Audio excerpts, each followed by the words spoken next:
Revenge Part 2.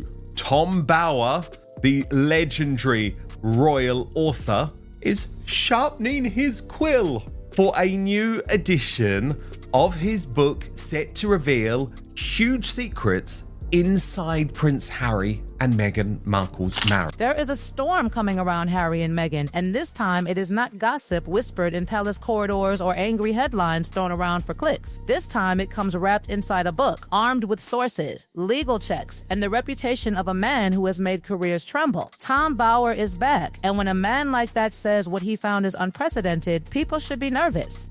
Because he does not throw dramatic words around for fun. He uses them like weapons. And suddenly, all eyes are turning toward Montecito, where the smiling photos, polished branding, and carefully managed image may be hiding something much darker. Tom Bower is not some random commentator chasing noise. He is a man who has spent years tearing apart the myths surrounding powerful people. Prime ministers, billionaires, media kings, public icons. He built a reputation on finding what others missed and printing what others feared. That matters now because when Revenge first came out, many people laughed it off. They said it was too harsh, too extreme, too unfair. But then something uncomfortable happened. Time passed. Events unfolded. And the very patterns he described started appearing in public, one after another, like clues no one wanted to notice. What once sounded shocking now sounds familiar. The tensions, the brand struggles, the awkward interviews, the business ventures that arrive with fanfare and then vanish into silence, the friendships that cool, the allies who disappear, the endless attempts to stay visible while somehow becoming less relevant. Suddenly, the critics of Bower have gone strangely quiet because it is hard to mock a warning when it starts looking accurate. And then came one of the loudest silences yet. Omid Scobie, once seen as one of the Sussex's strongest media defenders, is stepping away.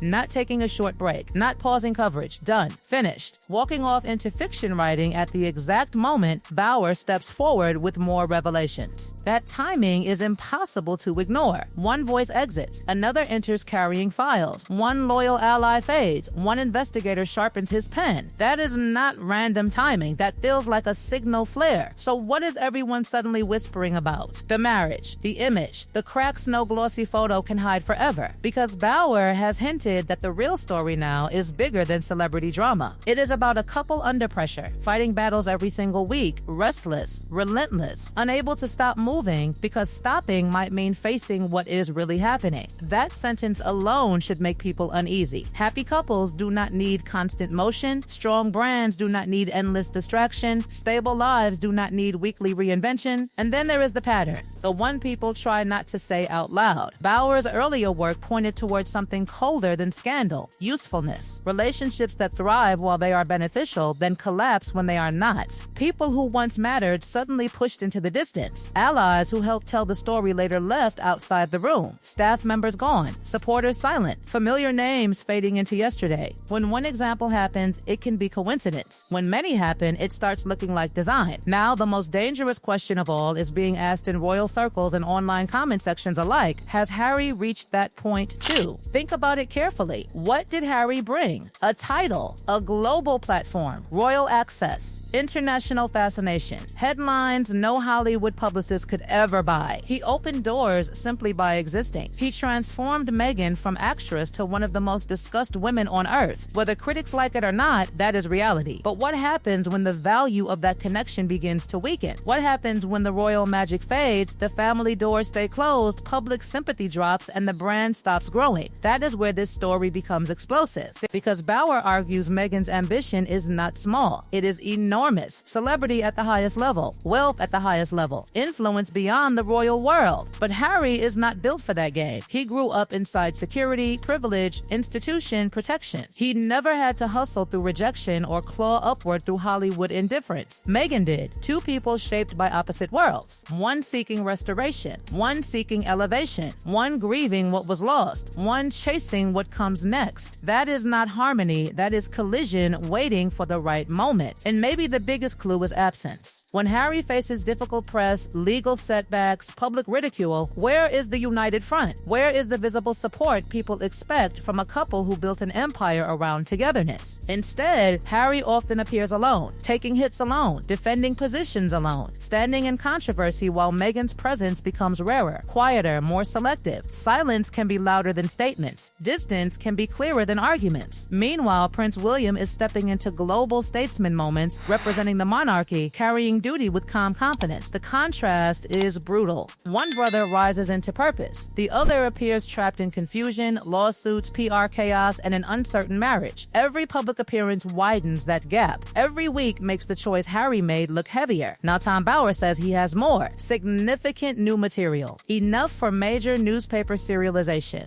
Enough to make publishers spend serious money. Enough to promise impact on both sides of the Atlantic. Ask yourself a simple question. Would that happen if everything in Montecito were peaceful, profitable, and perfectly fine? Of course not. Something is moving behind the curtain. Something serious enough that old allies are vanishing, old narratives are failing, and a seasoned investigator believes the next chapter will hit harder than the first. The smiles may still be photographed. The house may still look perfect from outside, but some homes become quiet right before the doors slam. The saddest twist in this entire saga may be Harry himself, because while one side appears focused on building the next chapter, Harry reportedly seems trapped looking backward, back toward the royal family, back toward the institution he attacked, back toward the brother he publicly wounded, back toward a life he once claimed was unbearable but now seems to miss more with every passing year. That contradiction is devastating. A man can survive scandal, criticism, even humiliation, but longing for the very world you burned down on your way out, that kind of regret eats slowly and publicly. Tom Bower has been blunt that reconciliation is not some warm reunion waiting around the corner. According to the picture he paints, the damage with William and Catherine is deep, personal, and unresolved. Trust was shattered in front of the whole world. Private conversations became content. Family pain became commercial material. Once those lines are crossed, titles cannot repair them. Time does not magically erase them. So if Harry is still hoping to return emotionally to what he left, he may be chasing a door that no longer opens. And imagine the pressure that creates inside a marriage already rumored to be strained. One person staring behind. One person sprinting ahead. Two people living under one roof but walking in opposite directions. Then there is the business reality. And this is where polished branding crashes into hard truth. The empire everyone was promised has not arrived. The giant media deals created headlines, but sustaining power is different from launching loudly. Podcast ended. Projects faded. Announcements exploded and then evaporated. Products became punchlines. Viral attention is not the same as success. Noise is not the same as growth. And the public has started noticing the difference. That matters because celebrity ambition requires momentum. It requires wins. It requires the feeling that each move is bigger than the last. But what happens when each move becomes smaller? What happens when launches are mocked, partnerships cool, and public fascination turns from admiration to exhaustion? Pressure rises. Patience thins. And when pressure rises around people already living inside image management, blame usually follows close behind. Now look again at Harry's position in that environment. If he cannot repair royal ties, cannot unlock fresh prestige, cannot generate business magic, and cannot stop the reputational slide, what exactly is his function inside the machine now? It is a brutal question, but it is the question many people are asking. Because if the original value was royal access and that access is fading, then the dynamic changes dramatically. Relationships built around utility become dangerous the moment utility declines. And this is where the so-called pattern becomes impossible to ignore. Tom Bower's earlier portrait suggested a repeated cycle. People matter intensely while useful, then become distant once their role expires. Whether critics agree or not, enough examples have been debated publicly that the pattern itself has become part of the conversation. Family fractures, former partners gone, staff turnover, media allies drifting away, loyal defenders suddenly nowhere to be seen. Once is drama, twice is messy. Repeated many times, that becomes a question mark hanging over every current relationship. So when Meghan's public absence during Harry's roughest moments becomes more visible, people interpret it through that lens. Court battles, Harry alone. Negative headlines, Harry absorbing them. Public criticism, Harry carrying the weight while Meghan's appearances grow more selective and strategic. Whether fair or unfair, perception matters. And the perception forming is that he is increasingly standing on a battlefield without visible backup. Meanwhile, the contrast with William keeps intensifying. William appears in rooms of world leaders representing continuity, stability, and future kingship. Harry appears in courtrooms, interviews, controversies, and defensive headlines. One brother looks anchored. The other looks adrift. One inherited burden and turned it into purpose. The other escaped burden and seems to have inherited confusion instead. That comparison is merciless and it grows louder every month. Now enter Revenge 2. This is why people are nervous. Because Because Tom Bauer is not returning to write a nostalgic sequel. He is returning because he believes the real collapse may be happening now. The first book was about warning signs. The second may be about consequences. The first described patterns. The second may connect them to outcomes. The first was doubted. The second arrives after years of public events that made many doubts weaker. If even half the hints are accurate, this next book may dive into what the cameras never capture: the state of the marriage behind closed doors, the reality of finances behind branding, the tensions between ambition and regret, the arguments between future plans and past losses, the emotional distance hidden beneath coordinated appearances. Those are the stories people suspect